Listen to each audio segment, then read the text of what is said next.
Hi అండి అందరికీ మీ అందరికి ఒక మాట చెప్దామని వీడియో అయితే షూట్ చేయడం జరుగుతుంది. న్యాయానికి కూడు లేదు అంటారు కదా, సో న్యాయానికి కూడు లేదు అనేది మాత్రం 100% కరెక్ట్ అండి. ఎందుకంటే ఆ విషయాలు నేను ఎప్పుడు నమ్మేదాన్ని కాదు, అలా అంటుంటే ఏదో లేని జస్ట్ టేక్టీజ్గా తీసేసుకునేదాన్ని. కానీ ఇప్పుడు తెలిసింది నిజంగా న్యాయానికి అనేది కూడు లేదండి. అది నా విషయంలో జరిగింది. ఏంటి అంటే నేను ఇన్స్టాలో ఒక రీల్ అనేది అప్లోడ్ చేశాను. ఆ రీల్లో ఏం చేశానంటే నేను డబ్బు ఎక్కువ ఉన్నాడు ఎలా దాచుకోవాలి, తక్కువ ఉన్నాళ్ళు కష్టపడాలన్న వీడియో ఒకటి నేను చేశాను. ఆ వీడియోకి ఏమన్నా ఉందా తప్పు? దాంట్లో జస్ట్ నేను నార్మల్గా మనీ గురించి చెప్పాను. అలాంటి వీడియోస్ ఏమో ఇన్స్టా వాళ్ళు, సోషల్ మీడియా వాళ్ళు ఏం చేస్తున్నారు, డిలీట్ చేసేస్తున్నారు. అలా కాకుండా ఎక్స్పోజింగ్ చేస్తూ వేరేలాగా చెత్తగా చేసే వాళ్ళ వీడియోలు అయితే హై లెవెల్ చేసి హైలైట్స్ అన్నీ వెళ్తున్నాయి.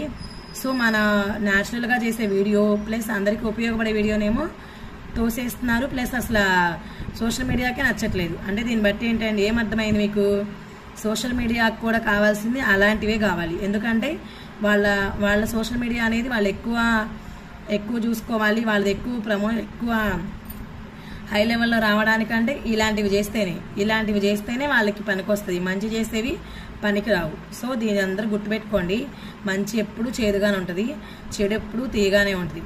సో ఇలాంటి వీడియోస్ని ఎంకరేజ్ చేస్తున్నారు కాబట్టి సోషల్ మీడియాలు, మన సమాజం కూడా ఇలా వచ్చింది. అవునా కదా, దేశంలో ఇలా అరాచకాలు అన్యాయాలు జరుగుతున్నాయంటే సో దానికి కారణాలు ఇవే, ఈ వీడియోల వల్లనే. ఇలా చేస్తే వీటిని ఎంకరేజ్ చేస్తుంటే ఇంకా మంచికి ఏముంటుంది, న్యాయానికి ఏముంటుంది. సో ఇది జరిగింది.